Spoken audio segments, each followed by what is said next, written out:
बहुत कुछ न कह के मैं जीवन में सफलता का एक रहस्य बताता हूँ। रामचरितमानस के अनुसार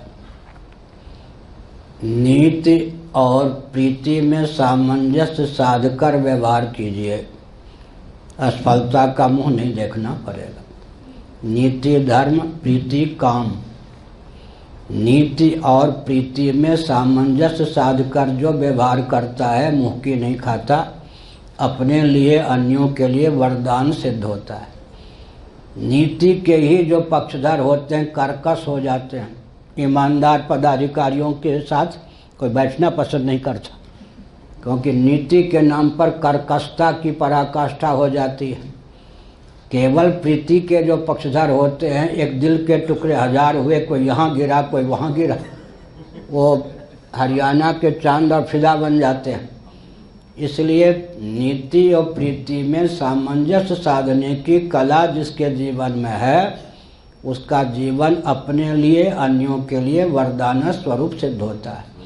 फिर स्वार्थ और परमार्थ, बहुत से व्यक्ति स्वार्थ साधने में इतने अंधे हो जाते हैं कि जीवन के लक्ष्य का ही उनको कुछ पता नहीं, परमार्थ से करोड़ों किलोमीटर दूर हो जाते हैं। और प्रवृत्ति मार्ग में गृहस्थाश्रम में रहते हुए परमार्थ के इतने पक्षधर हो जाते हैं, घर में रोटी की व्यवस्था नहीं, ये भी नहीं। तो सनातन धर्म में तो व्यवहार की व्यवस्था ऐसी है कि नीति के साथ प्रीति का सामंजस्य होता ही है, स्वार्थ के साथ परमार्थ का सामंजस्य होता ही है। एक संकेत और मैं करता हूँ, बचपन से मैंने उसका प्रयोग किया है अब तक।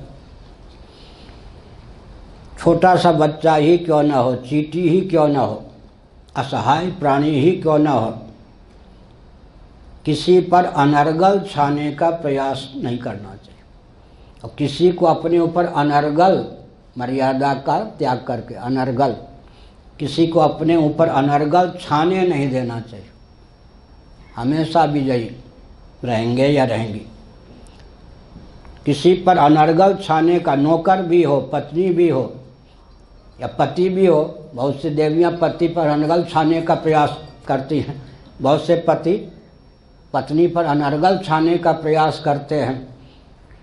तो अनर्गल छाने मत दीजिए, अनर्गल छाइए मत। एक है नीति प्रीति स्वार्थ परमार्थ में सामंजस्य साधकर व्यवहार कीजिए, जीवन में मंगल ही मंगल है, बस और कोई